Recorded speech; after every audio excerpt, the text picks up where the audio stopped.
I don't care, Ben. I just want to see you. I want to be right here where I can see, like Southern as fuck. You have got me so locked in. Gotta have that antenna up, man. And you need to connect with others that have the antenna up. No fuck shit in Japan. I love Yeah, yeah. that. I can't do words. I wanted him to pick me up and twirl me around too.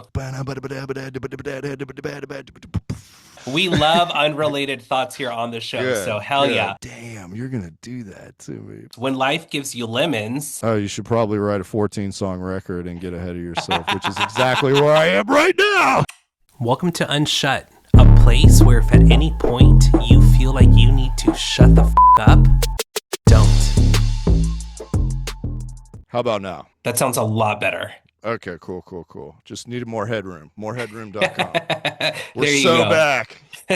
Perfect. How's your day going so far, Ben? Really good, man. I am straight chilling. I'm a creature of the night, so I don't normally get started until like 11. We got plenty of decaf on deck and a Topo Chico. Oh, we're crushing it right now, dude. How's your day going, dude? So far, so good. Listen, I'm a night owl myself, so I Oh, totally let's get go. it. Totally random, real quick, though, just because I saw the green happening on your wrist. Are those like jade little beads or something, or what kind of bracelet is that? Oh, this is just straight up like one of those cool hair ties that doesn't fuck up doesn't crimp your hair. But Get you all knotted up. What about the one by the watch? yeah. Oh, that is actually jade. I got that in Japan. Hell yeah. I was lucky to go there for 3 days, and it just changed my entire life. I mean, I can't even begin to express it. Dude, hell yeah. Well, we're definitely going to be talking about some of your travels here in a little bit. But first of all, thank you so much for making the time. I'm super excited to chat with you. Oh, dude, absolutely. Thank you. I saw you interview my homie Colin from Grayscale, and I was like, oh, sick. Mo wants to hop on. That's so sick. Those are some of my best friends. And the guys in my band are always like, oh, let's get Ben. We got to get Ben. Like, he's the big talker. So I'm always the voice. Sorry, those were two different, totally unrelated thoughts. There you go.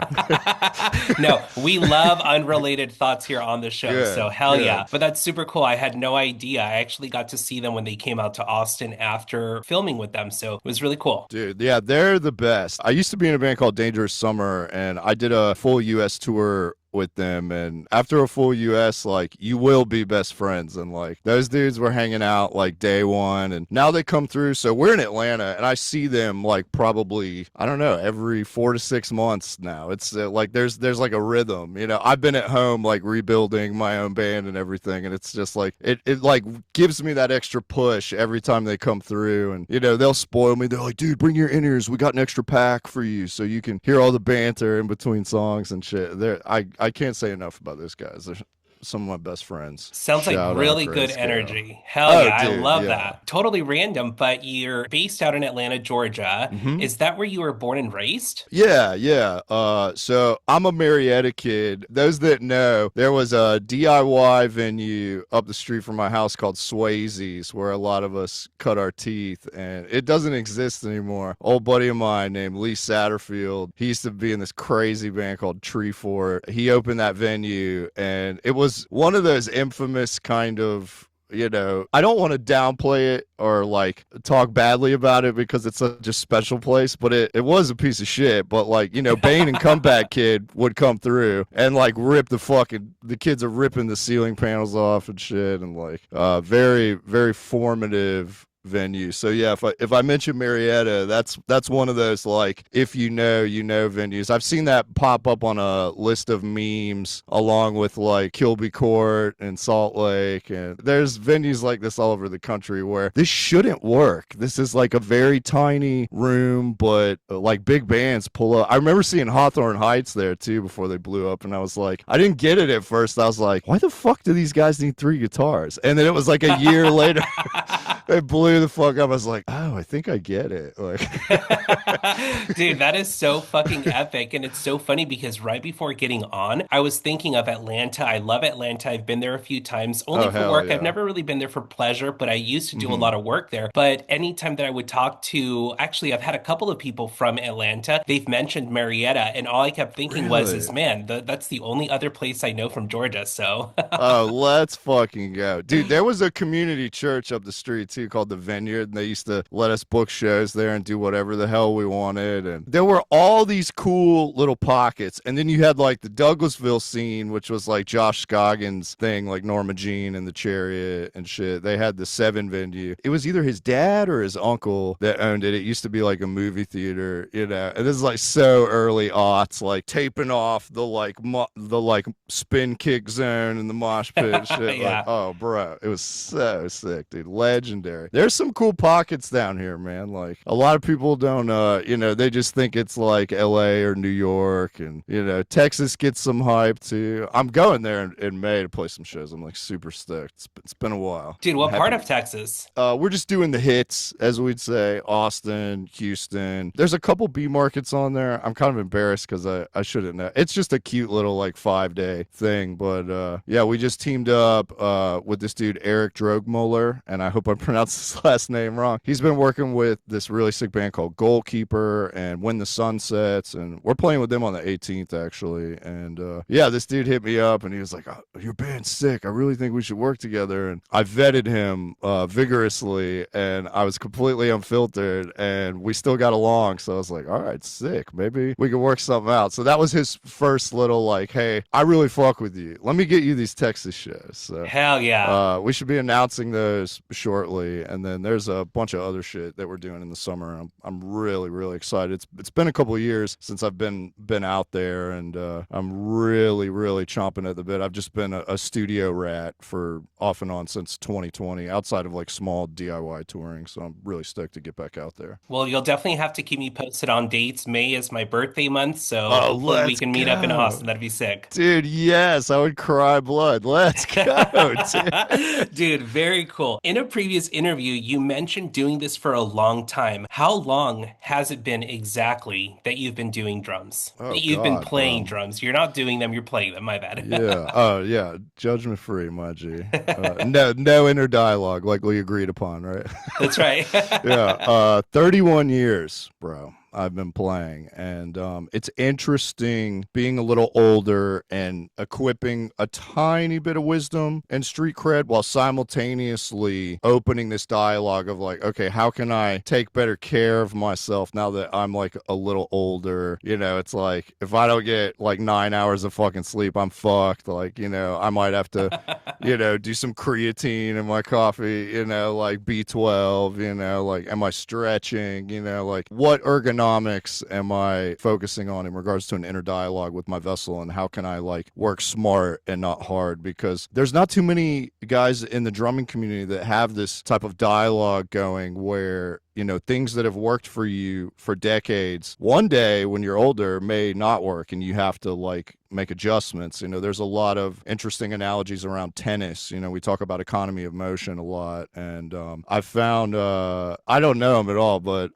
Dave Elich, I've found a lot of his insights to be incredibly helpful, and I've been too nervous to like hit him up because I have scoliosis and shit. He's like the posture guy, so he would like fucking tear me apart. But I digress. Yeah, 31 years I've been playing, bro. 31 good fucking years, because I am Absolutely. obsessed with you on drums, which we'll talk about a Oh, little bit let's later. go. But I'm totally curious, what started it all for you? Like, what was your musical awakening that made you start on drums? Bro, it's peer pressure. I was like 13, 12, 13, and this is like PS1 era, you know, early to mid 90s. It's very visceral. I can still hear that like PS1 startup sound. Like it was just like music, video games, music, video games. But it was like, you know, I had some buddies in 6th grade that wanted to do some like super lame talent show. And they're like, come on, man, your dad's got drums. Like you can figure it out. And one of my other homies was just like, yeah, cross your hands like this. And it was like, oh my God. Like, all right, this isn't too terrible. I remember learning a bunch of Goldfinger songs off that first record. Back then, everyone was obsessed. I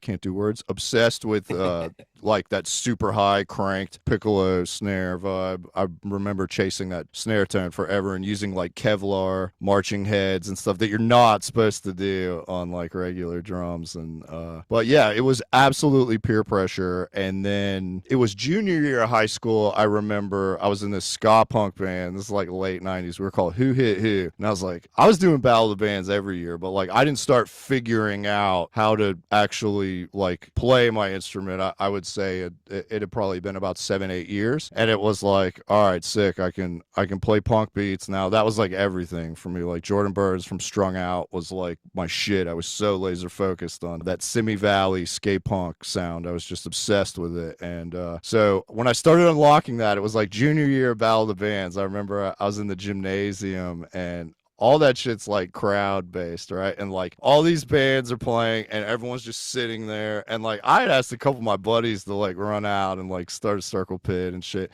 And like, we go out there and like one of my homies gets thrown over the judges table. Like people are pitting like crazy. It was like no question. It was like, oh my God, I just won Battle of the Bands. Like, oh my God, I want to do this for fucking ever. And I remember the next day sitting in ceramics class. I sat there with two of the most popular girls in school and this other dude named Adam Newman, who was like the cool guy musician. He went on to like actually be a full-time comedian. He was on like Funny or Die. So he's out there. He used to have this crazy indie band called Coolye. But anyways, he was like, everyone in school thought he was like the cool guy, and they're like, oh, the popular girls look at him like, oh, Adam, I mean, how was Battle of the Bands? I'm sure you won, right? And he's just like, oh no, that was Cato's band. And they all stop and like stare at me for way too long. So anyways, Adam, but it didn't matter because I was like, oh, I found it.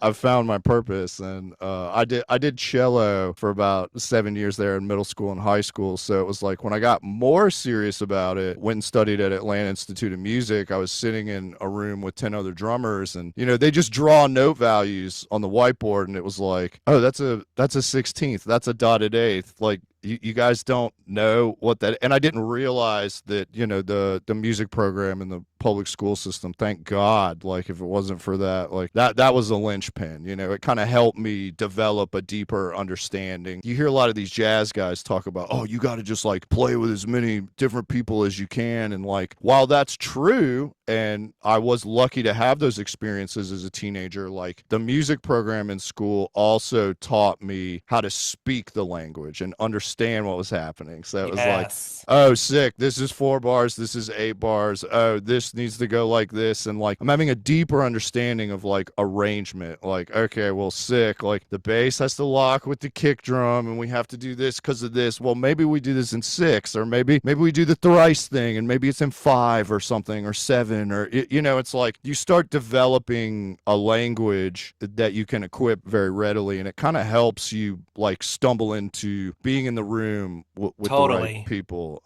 There's my 10-minute answer. There it No, I is. love it. Hell yeah. Dude, we have a rule on the show. We'll never tell a guest to shut the fuck up because it's Let's a go. big mouth. That's what we want on the show, you know? That's so sick. I'm, I, I'm so all about the culture, bro. For the hell culture. yeah, that's right. I want to go back to what you just said about your dad real quick. Was your dad cool with you jumping on the drums, or was he kind of like personal about his drums, you know? Oh, he loved it. I So still awesome. have, it's a 1964 Slingerland. That's that black diamond pearl. It looks like something Ringo would have played back in the day. And So sick. it's incredible. And I've used it a bunch in session and on video shoots and stuff like that. And the snare needs some love. I'm trying to fix it up. But I think it's DW recently that actually bought Slingerland. So I'm hoping it'll be a little easier for me to chase down a couple parts that I need for it. The throw offs are absolute fucking garbage, but I digress. He was super fucking cool about it. He played in bands and shit. There was this dude Rodney Mills. He's like a mastering engineer around it, but he used to be in a band with my dad called the Bushmen, and I've never heard it. I'm like dying to hear it, but dad went on to do he was like a radio disc jockey in the 70s at UGA, and it was like he had the opportunity to go to LA and like do it full time, but he chose to have a family instead. So that was always something that was instilled in me. It was like, all right, that's sick. I wouldn't exist if it wasn't for dad, but I'm not gonna sacrifice or compromise my dream at all. I have to see this through, and that can lead to all kinds of different sacrifices that you really have to come to terms with. I have this dialogue. It's like, oh man, you could just like slide into another touring gig and like, fuck yeah, dude, like no big deal. And it's like, well, I don't want to do that. I want to build something from fucking nothing. I need to be selfishly like creatively involved, and I need to be in a setting with other musicians where it's like again that dialogue around arrangement can happen and a synergy opinion can start to manifest, and then all of a sudden we're making really sick music, and it's like just sliding into another touring gig isn't gonna do that for me. But I've been very, very lucky. Mom and dad have been like super, super supportive, and there's like old homies out there like Ace Enders. I remember I was out with Early November. This was fall of 2018. Mom and dad always pull up, and everybody gets a nickname. So my mom's nickname is Honkus, and my dad's nickname is Big Boner. It's like a bit.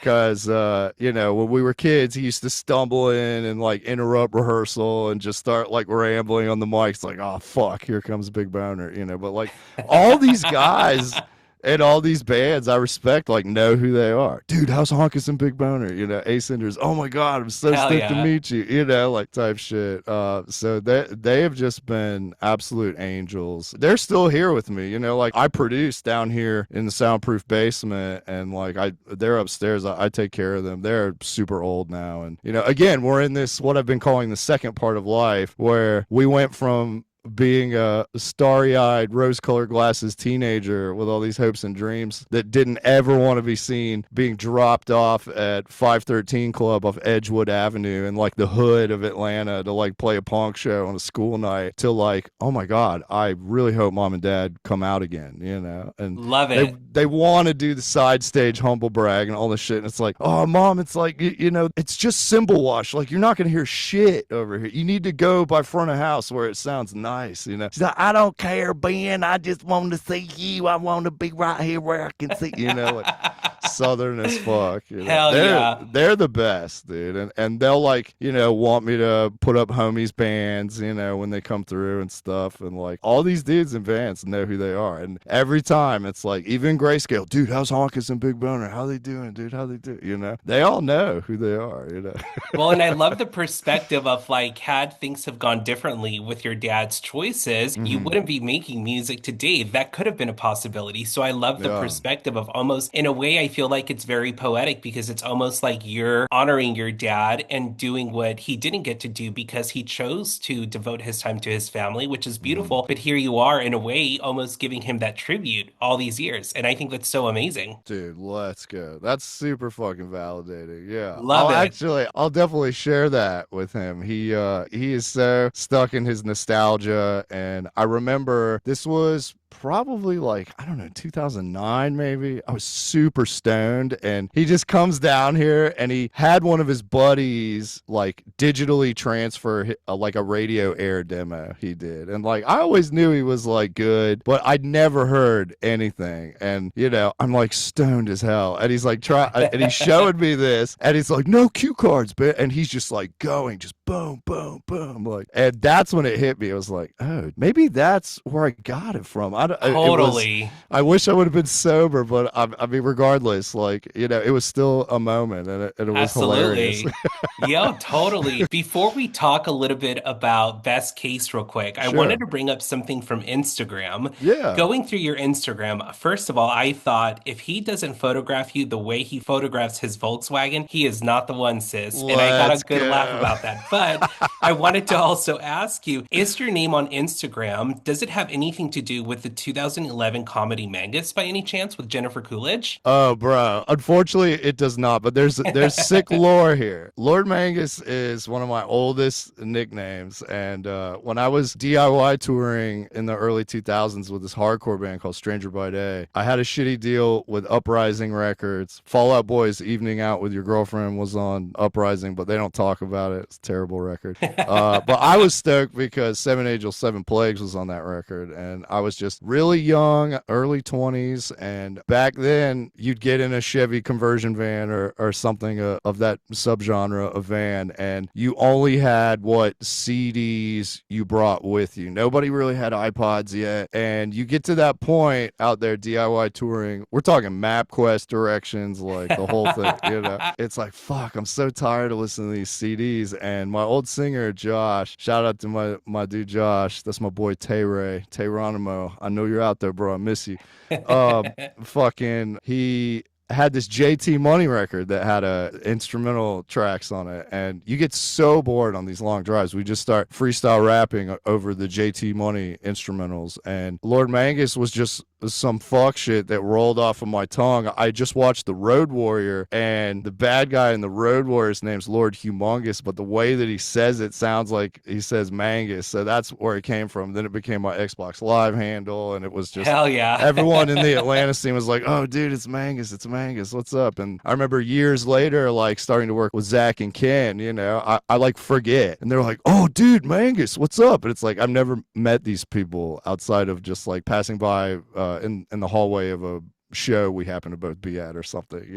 I love But it. that's the lore drop there. Hell Yeah, yeah, I love it. Such a good story. I was looking up what Mangus was, and the only thing that yeah, kept coming up was a movie. So yeah. definitely had to bring it up. But I So know you good. mentioned being in a previous band, such as the Dangerous Summer. You've toured a lot of places. Where would be a place that you just absolutely fell in love with that you would like to experience with Best Case? Oh, bro. So I already mentioned Japan. Japan's special for a different reason, though. So we'll get to Japan. But the UK, bar none, the best shows I've ever played in my entire life are in the UK. I have so many friends there all of a sudden. Shout out to my homies in Mallory, Knox. Those are my dudes, some of my favorite Brits from Cambridgeshire. I remember my first big boy tour was over there in the UK. It was us, this really sick punk band that did not fit in at all called Narwolves, Don Broco, and Lower Than Atlantis. And Don Broco hadn't popped off over here. This was, when was this? Fall of 2012. I didn't get it at first. And then by the end of the tour, I was like, oh my God, this band is so genreless and incredible. Like, what the fuck? Nicest dudes. I still keep up with them. They're really good guys. I'm stoked to see them blossom over here in the States. But man, something so different culturally is happening in the UK. Like all these kids, they show up and they watch all the bands. Like here in the States, it's kind of clicky, right? You see homies Yes. pull up and I'm only here to see this band and I'm going to Right. stand in the back and have resting bitch face and then I'm leaving. I'm Irish goodbye. Like that just doesn't fucking happen over there. And like people I haven't seen in years, this dude, Alex Howard, is like, he hits me up out of the blue. Mate, you might not remember me, but we were at the bar and we were talking about hot water music for hours and hours. And I was like, I barely remember that, but like, dude, fuck yeah. And he's working on a record and I wound up doing drums for like 12 songs of his. And I just Wow. met so many cool people over there. But that was the biggest thing for me is culturally, it was like, wow, these kids show up and they watch every single band and they're so stoked. It just felt safe. And I'm not trying to downplay shows here in the States, but For just sure. clearly there was something different energetically, spiritually, community wise that's like happening over there. All those kids are just so fucking stoked to be there. And they want to connect with you. It's never weird. It's always super sincere. And that would happen to me every night, belly up at the bar. I would meet some other kid. Oh, dude, what's up? Well, I'm a drummer too. And it was just like, this is important, bro. I need to connect with these people because I was that kid, That's amazing. Yeah. like, and being able to encourage other people I meet that, are going into the tutelage of trying to figure out how to play drums. It's just like, it is a thankless chop wood, carry water, as me and my homie Danny say. It's like fucking Minecraft, dude. You gotta like really, really spend time and suffer through it until it starts connecting and you start unlocking three-way and four-way limb independence. And again, just in the UK, that would happen to me over and over and over. And I would sit there and talk with just some young 20 something that was me, right? Yeah. And it Yeah. was really, really important. I did that. And I'm still talking about it now. You know what I mean? And I haven't That's been, what it's all about, though. I yeah, love those connections for sure. absolutely. Now I'm curious though, what was it about Japan that made you love it so much? Why was that one so different? Oh, bro, the interconnectedness, the fact that every single one of them cares selflessly about every facet of what goes on over there. I'll give you a couple of examples. So, like, I remember reading, like cultural says and do's when when you go over there. You don't want to over order the soy sauce or whatever. That's very disrespectful and all this shit. So I was like, all right, cool, cool, cool. Or if I hand somebody my debit card, I need to do that with both hands, and I need to bow to them because that's an extension of who I am. And little things like, Anthony Bourdain talks about the 7-Eleven egg rolls and how hard those slap. Like, that tracks. I can confirm 100%. So That's a jealous. yeah, you could see where I'm going with this. Is there is no lowly gas station attendant. Everyone cares. They could be working at 7-Eleven. We would frown upon that here. But like, no, like, that is not their lens over there. And let's take it a step further. So one night we forgot to lock the van. And I've been broken into before. Like, it fucking sucks, bro. Luckily, it was the last day of a tour and everyone's bags got lifted except for mine. I was very, very fortunate. But anyways, we left the van unlocked in Japan and I was like, fuck. Oh, god damn it. You tour Hanging long over your enough. head. Yeah. But then we checked the van and everything's there. And my tour manager's just laughing at me.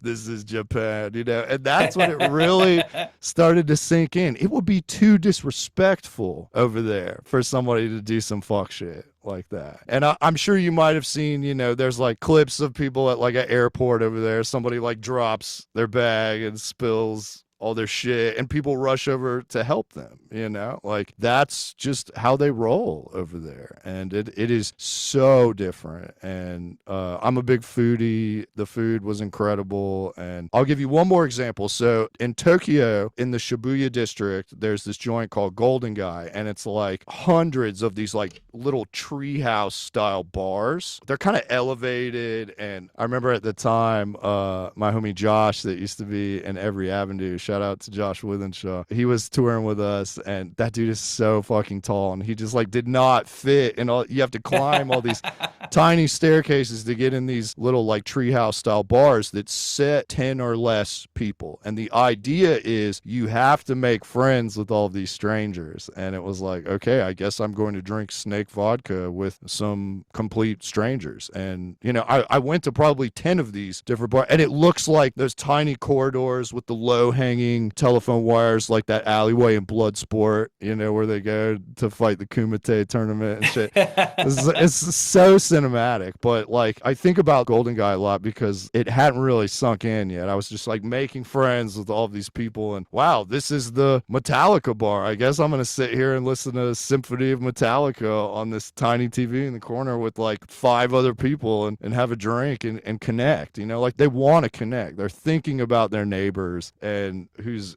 around them like constantly. It's so selfless, and it just opened my mind in ways I hadn't even considered. Everyone should go to Japan. It's life changing. That was my favorite part, hearing you say no fuck shit in Japan. I love Yeah, that. Dude, I yeah. love it. I want to also I want to plug in this album of your guys' real quick. So this is Let's just go. going to be my opportunity to do that so we can shout it out. But I want to do it in a very unique way. Well, maybe not too unique, but I want to honor the album name Lemons, if that's cool with you. Yeah, hell yeah. Amazing. In honor of the album title, Lemons, this is going to be some speed questions and unshut lemonade. Are you ready? Oh shit, lightning round. I may not be ready, but let's fucking go, dude.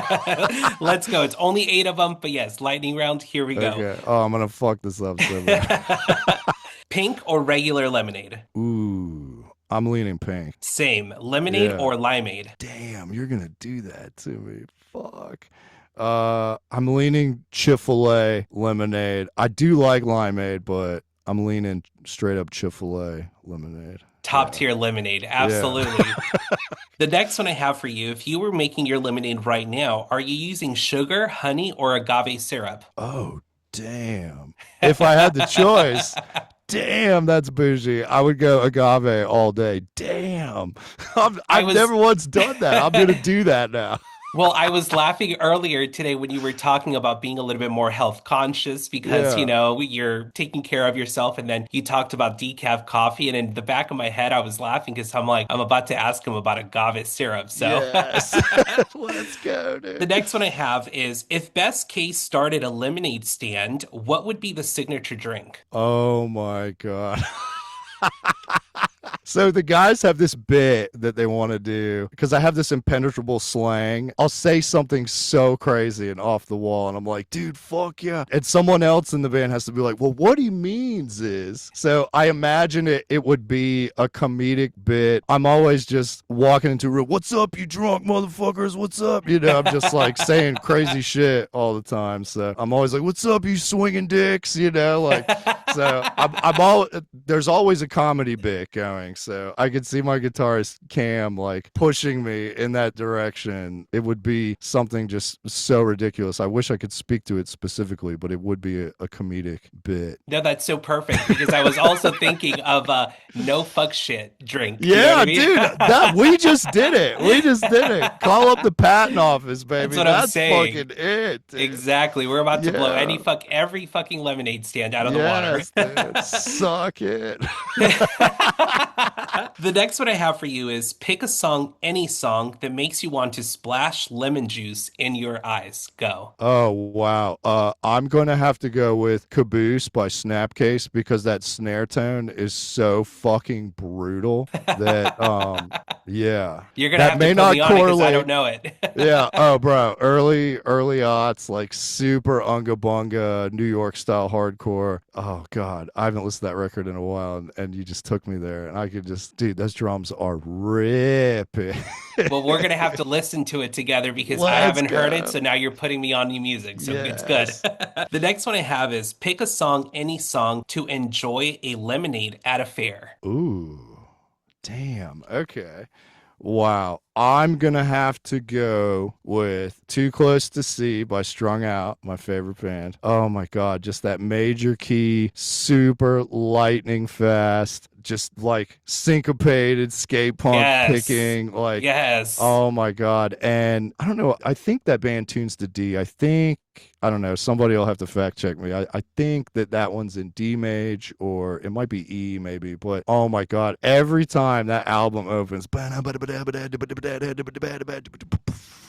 like it just destroys me. But it's like sunshine because it's major key. You know, I'm getting all music nerd in this moment. But yeah, That's amazing. strung out's Too Close to See for sure. It's like Hell yeah. it's just the sun hitting you, and like yeah, that would send it. That's exactly the vibe I was looking for Let's sure. go. Finish the sentence. When life gives you lemons. Oh, you should probably write a 14-song record and get ahead of yourself, which is exactly where I am right now. Hell yeah. Dude, hell yeah. The last one I have for you is Ben's favorite song on this album to play in the Volkswagen. Oh shit. Off Lemons. Yeah. Oh god, he's going to make me choose. Okay. Yep. So, it has to be Best Intent. There's serious lore drop here, okay? So, I now know what it's like. It's unconditional. Backseat and out of control. With your wide eyes, jumping in head first. There's nothing better than that. Discourse unrehearsed. There's something. Jumping in head first. There's nothing better than this. There's no place better than these four walls. originally Best Case was just me and my homie Michael Robbins. Shout out to Michael Robbins. That's my dude Rain Man. And I call him Rain Man because this dude totally out of left field. Hey man, like I saw you're doing session work, whatever, like what's up? Just sends me a couple songs. Dude, just pick one. And Heavy Seas was in there. Best Intent was in there. There were like one or two others. But that one I was just like, who the fuck is this dude? He is just sitting on fucking gold. And he used to play drums, so like he would program out parts, and because he spoke that language, it was just like, oh, I know what to do here. I see what you're doing. I just need to take this and just like go absolutely ape shit with it. Like I get this. Like I get the assignment. And Dude, the drums on this entire album fucking mind blow me. So I know exactly what you mean. Listening to it, and you're just like, as a drummer, you're like, fuck yeah, I have to get on this shit. It fucking shows. Sorry, geeked out let's a little go. bit. I appreciate those flowers, bro. That's sick. so fucking sick, dude. I've talked a lot about Jordan Burns, and I think that influence is showcased very much on that album. And there were two other drummers. So George Rebello from Hot Water Music is why I do all the splashes and the effects stuff. I heard him do that, and integrating that into my sound. I kind of strayed away from it a little bit in Dangerous Summer. When I was in that band, it was like reel it in, reel it in, reel it in. It's like, oh, it's fine. I'm happy to do that. But I'm obviously happier having an entire sandbox to play in. So pulling so much inspo from Jordan Burns and George Rebello, and a little bit of Abe Cunningham in there too. There's a little bit of Deftones, how he does these weird hi-hat ostinatos and stuff like that. And I really appreciate an educated listener, and I'm so stoked that you notice all those psychotic details. Hell yeah, dude. Dude, the Let's go. psychotic details on this album, I mean, you know what? I'm just going to say this real quick. You guys were the first band that I couldn't tell you what song I heard first because I've never sick. paused a song so fast to go look up what album it was from. Yeah. And then I went down the deep hole of this entire album. And so if anyone ever asked me, well, what song of Best Case did you discover first? I couldn't fucking tell you because I paused so fast to skip it and go straight to the album, listen to the full length, and dude, it Yes. mind fucked me for sure. Am I losing you? Controlling my heart in the most casual of love embraces in the dancing echoes of your conversation. It could be wrong, it could be wrong. Dancing echoes of her conversation resonate as they feel so endless. A vast expanse into nothingness is the only place we'll see each other. That is so sad. Did we just pop up on your Discover or something? Or Yes, it was just Literally. I was on a playlist and I was on shuffle. The song started and I was like, time the fuck out. These drums are insane. I need to Yes, go and look up who this band is. And then it all just kind of snowballed there for me. And one of the songs that I want to talk about you real quick is one that you guys have a music video for, Still Room Symphony. First of all, who were the dancers on this video? Because I wanted him to pick me up and twirl me around too. Oh, dude, yeah. Mike is so sick. He is such a fucking heartbreaker, man. What a fucking legend, dude. Couldn't make this better. It happened just in time. A literal love letter came for a lifetime. Undercut what produced it. We knew what went wrong. Throw away our excuse like we knew all along. My homies Ty and Walker, they have a production company called 2%. Mikey and I and my homie Brad met them on set for two different videos. We were out in LA shooting the Best Intent video, and those two dudes were like grips. A buddy of mine, Chris, was directing the Best Intent video, and these two grips that had like just moved to LA, like were on set working, and those dudes were like super cool. And I get home from that shoot, my homie Ty was like, he was doing a short film every day for 100 days. And all of a sudden I was like, what the fuck? This guy is so low-key talented. And Rain Man was like, dude, get him on the phone. Get him on the phone right now. See what he's doing. Let's have a dialogue. And I was like, all right, cool. And so we hit him up and we had a talk, and dude, we did so many videos together. So his business partner, Walker, is a professional dancer. So all of a sudden it's like all of these dancers are like keen to do rock videos because I guess they don't get asked to do that anymore. And see, this is why we call Mikey Rain Man, is because he has this genius idea. He's like, well, I would like to do some choreography, Ben, because when the fuck have you ever seen a pop punk band do something like that? I was like, Yes. legitimately never. I No, don't know. absolutely. You know? Yes. So it's like I have all these acquaintances now, and I'm embarrassed that I can't remember many of their names. Oh, one of them's name was Joe, and I remember that because my mother's name's Joe.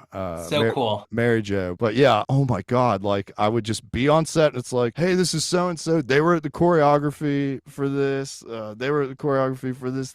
And they would just bring in these dancers, and they were like, oh, that guy? Dude, he is like one of the strongest dancers in the whole industry. And it's like, I have no idea who any of these people are. And just my homie Walker, like that's his world. And he's just like the everyman. And he was like, I don't know, Ben. Like I was living in Texas and I thought I wanted to do film, and I moved out to LA, and like I think I really want to be a dancer. And it was like, dude, like that is so sick. Like, what the fuck, bro? Like, you went and did it, dude. And he's so plugged in, and just like those dudes are doing a lot. And there was, God, what was her name? Abby Chung, I think, was one of the choreographers. And I can't remember the other girl's name. I'm so sorry.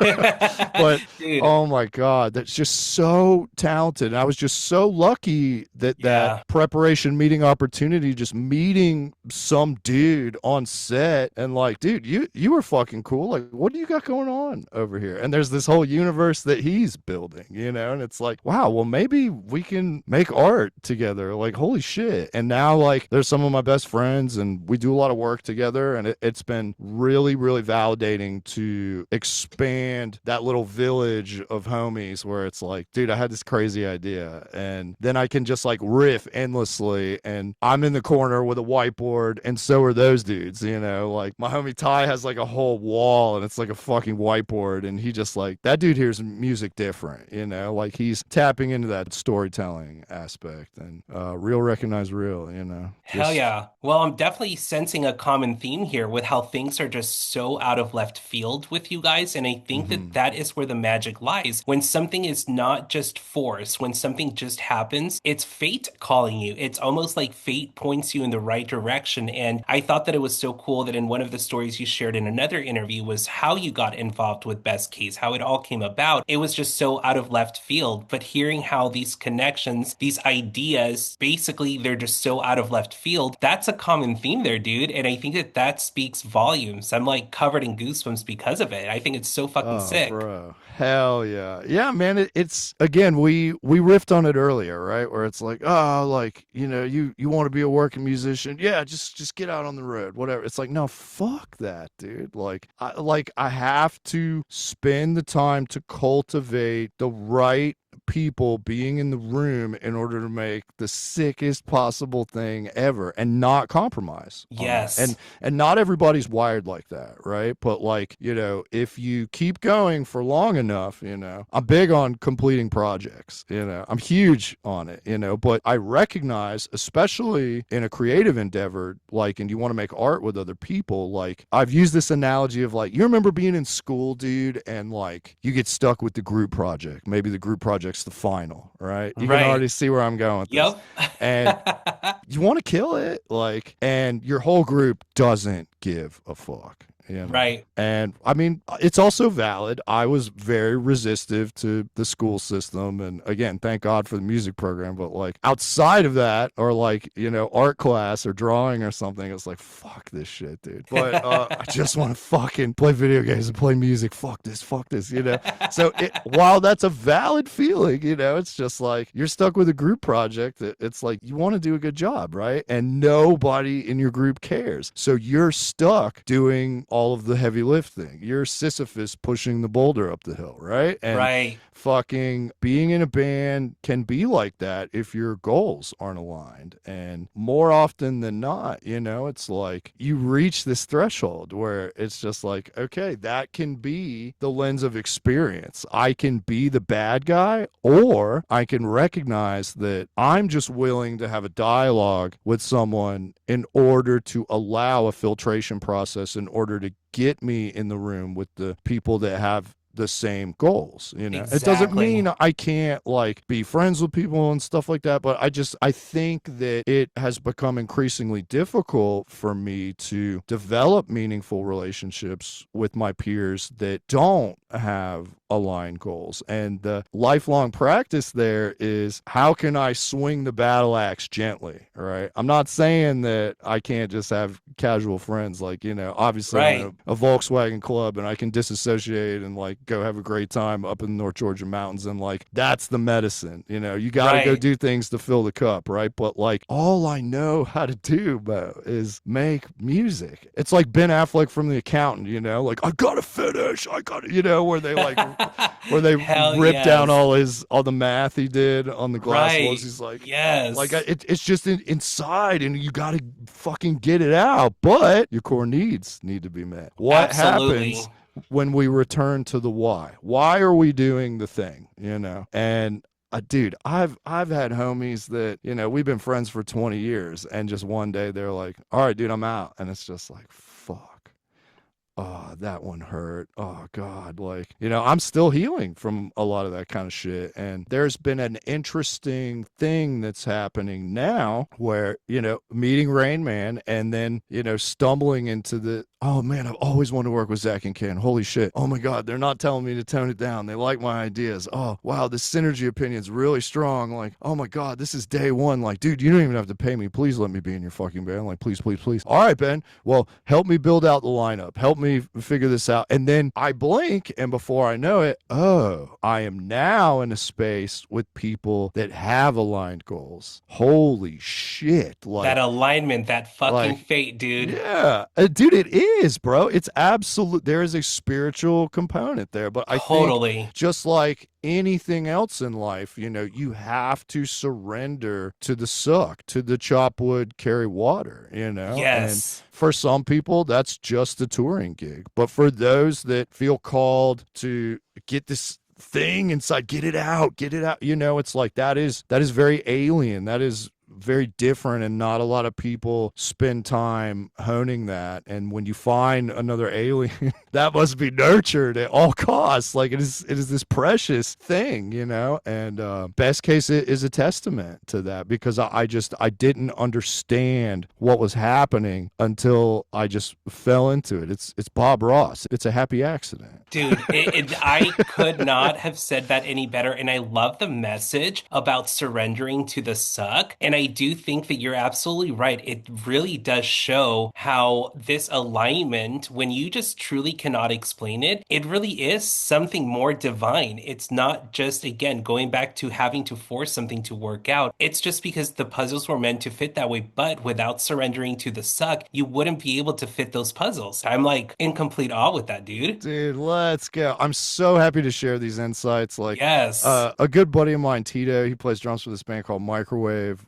We grew up together, and he's one of the only guys I can have these more spiritual conversations with. So I'm like so stoked and so validated in this moment that you're smelling what I'm cooking, because I think it's like really, really important. And it is this thing where it's like, okay, like I know not everyone wants to go so incredibly deep, but I think as a creative, I'm sure, like if we look at like fucking Hans Zimmer or something, like I know damn well that dude is having these kind of conversations. It's important. You got to have that antenna up, man, and you need to connect with others that have the antenna up, because Yes. wow, all of a sudden my cup's full and we're just hanging out, like. Exactly. I see this all the time. I am very intuitive when it comes to connecting with guests on the show. I do not just take inquiries just for the sake of episodes. I am very, very intentional with making sure that whenever I invite a guest on, intuitively it feels good. And I've talked about this maybe once or twice, but it Sure. is something I practice. Whenever I go to invite a guest, I like to envision what it's going to be like to talk to them, whether it's going to be any of the bandmates, whether it's just one person, it doesn't matter.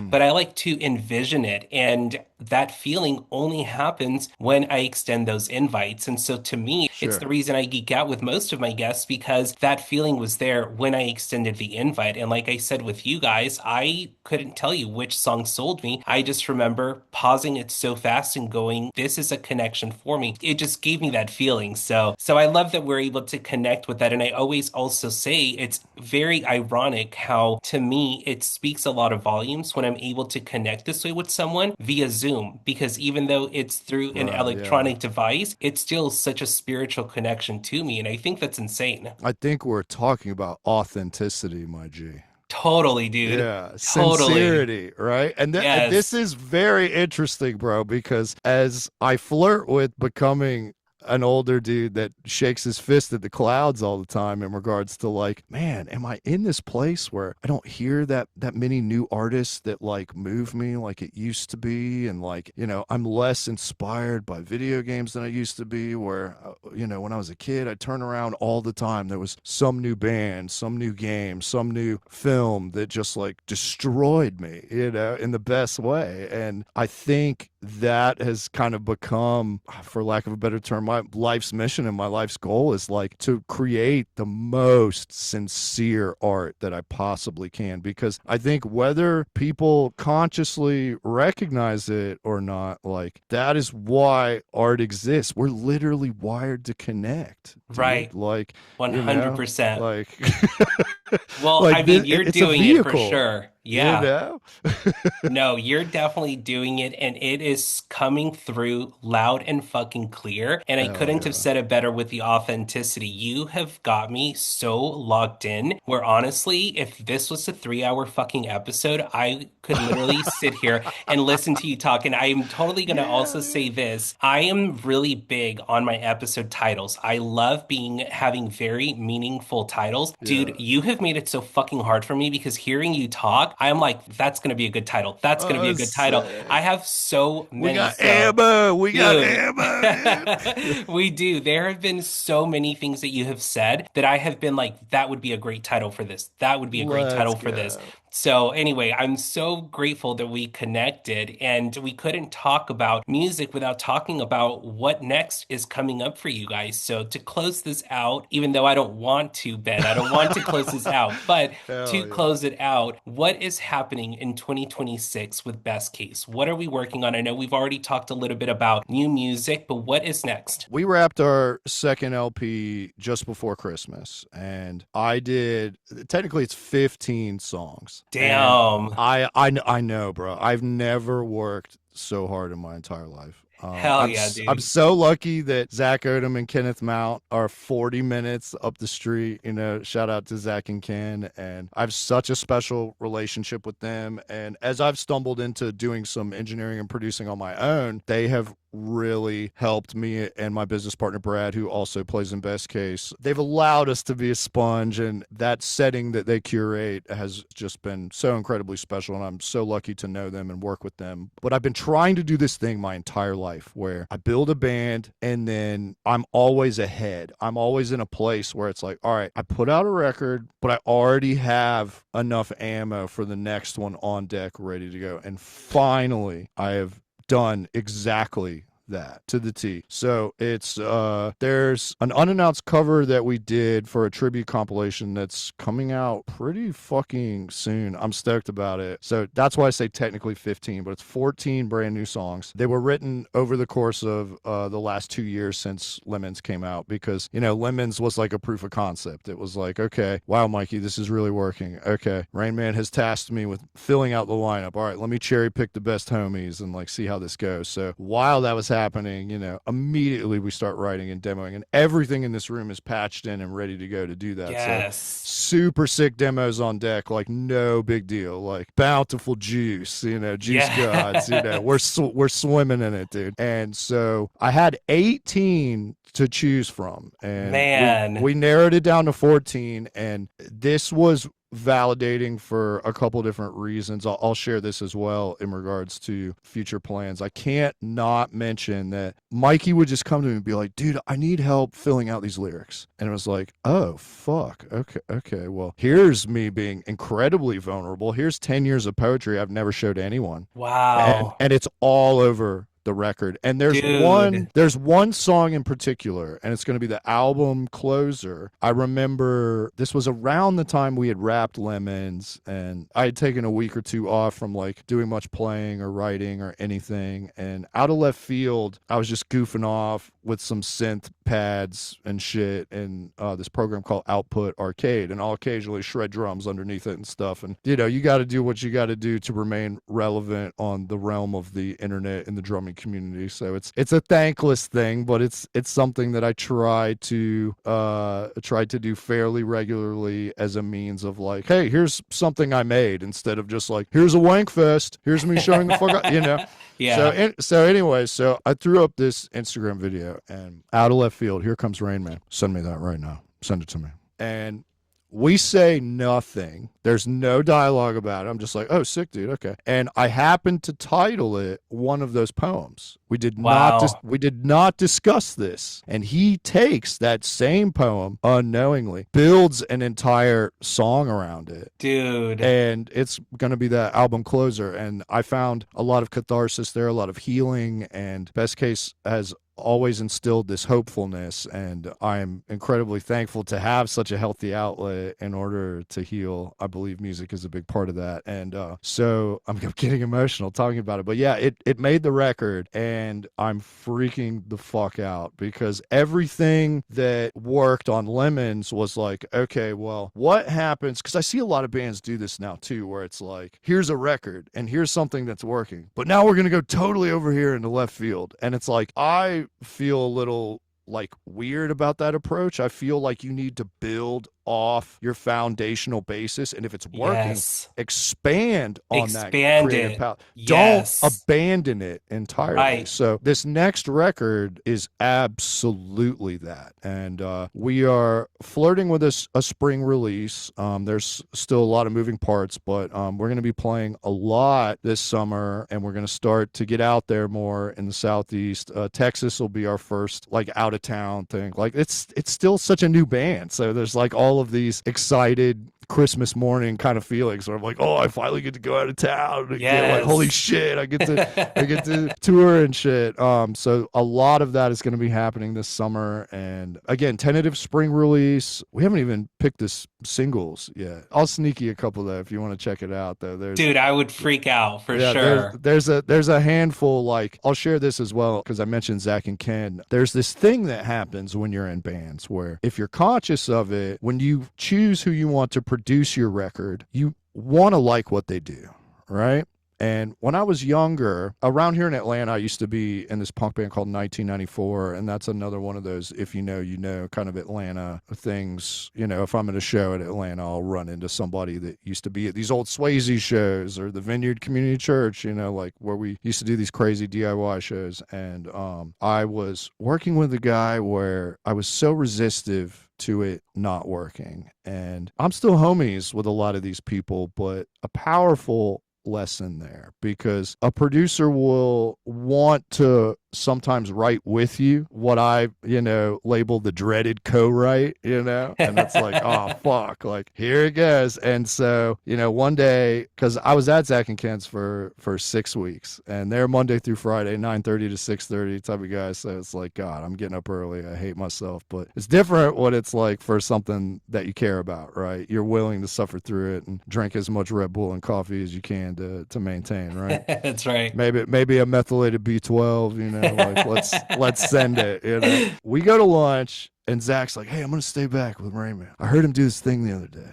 We're gonna hash it out. You guys go to lunch. And I come back and he plays me this chorus idea and I'm like, all right, that's undeniably sick. And so immediately I run into the live room. All right, this should happen, this, this. And then we're done. And then I'm almost crying because I have all this trauma from like, I've never in my 31 years of doing this done a co-write successfully. That was the first, but it was like, well, what do you think should happen? What do you think should happen? What about this? What about this? What about this? And I would I would encourage a lot of my peers that have not been in that setting before to try to open yourself up to, oh no, someone didn't like my idea. Reframe that into there are unlimited ideas. And it becomes more of a, what about this? Ask the question, well, what about this? What about this? What if you change that one chord? What if we did this? What about this? I heard this here. What about this? And if you can start opening that lens of experience in, like you too can be in a setting with a producer one day and it not be a heavy-handed, like, a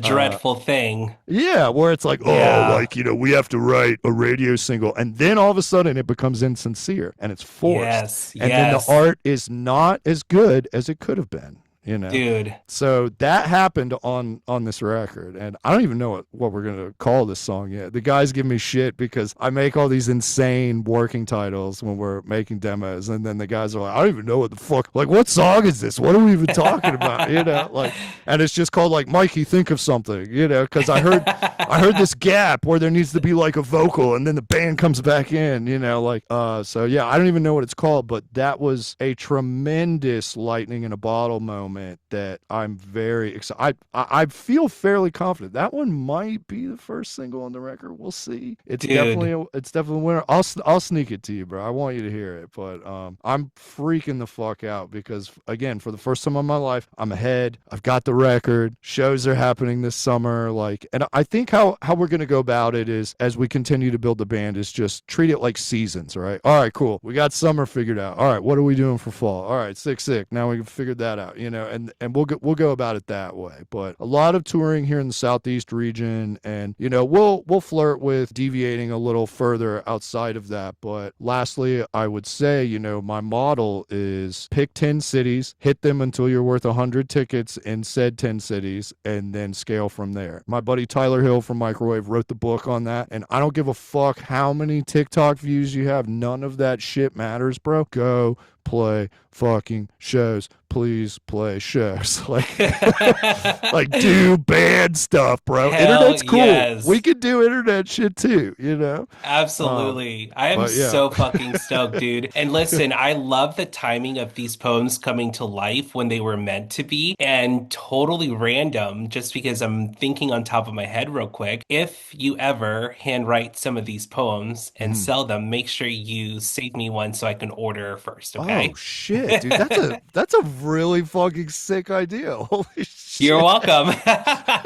Dude, fuck yeah, dude. So excited for everything happening. Please, lastly, tell everyone where to find you, where to find if you guys have a website, where they can keep up with dates for what's happening in the summer and all of these exciting things happening, because I am so stoked for you guys and we've got to share it. Give it to let's us. go, dude. Yeah, everything is at bestcase.band. We're very easy to find on streaming. If you Google us and you don't put band, phone cases pop up, you know, whatever, you know, fuck it, you know. But yeah, it's bestcase.band. You know, we got vinyl, we got all that shit. I work closely with my homie Coulter Pierce. Shout out to Coulter Pierce. He has a small label called Weathered Records, and he's done a ton of my vinyl, and he's a fucking legend. And he has just helped me so much. There's 2 variants on there. We got a ton of sick merch. Like all that shit's at bestcase.band. It's very, very easy to find. There's links for shows, everything. It's all there. And dude, this has been so sick. You're so fucking sick. Like, dude, I feel can like I say just the made a same. new homie, you know? Absolutely. The feeling is so mutual, dude. I am yeah. so glad we connected. Thank you so much for giving me your time, and Yeah, we're thank definitely you. going to stay in touch for sure. Yeah, say less, my dude. Dude, Hell hopefully I get to see you in May. If not, we will for sure make something happen. No doubt about it. Oh, dude. Hell yeah, dude. Yeah, hit me up on Instagram. Yeah, let's get weird. I'll sneak you some mixes. For sure. Can't wait, dude. Thank you so much. Take Yeah, care, all thank you, right? bro. You too, dude. Peace. Peace. Hey, if you've made it this far, don't forget to follow the socials on the screen or in the description below. And don't forget to subscribe to this channel. See you next week.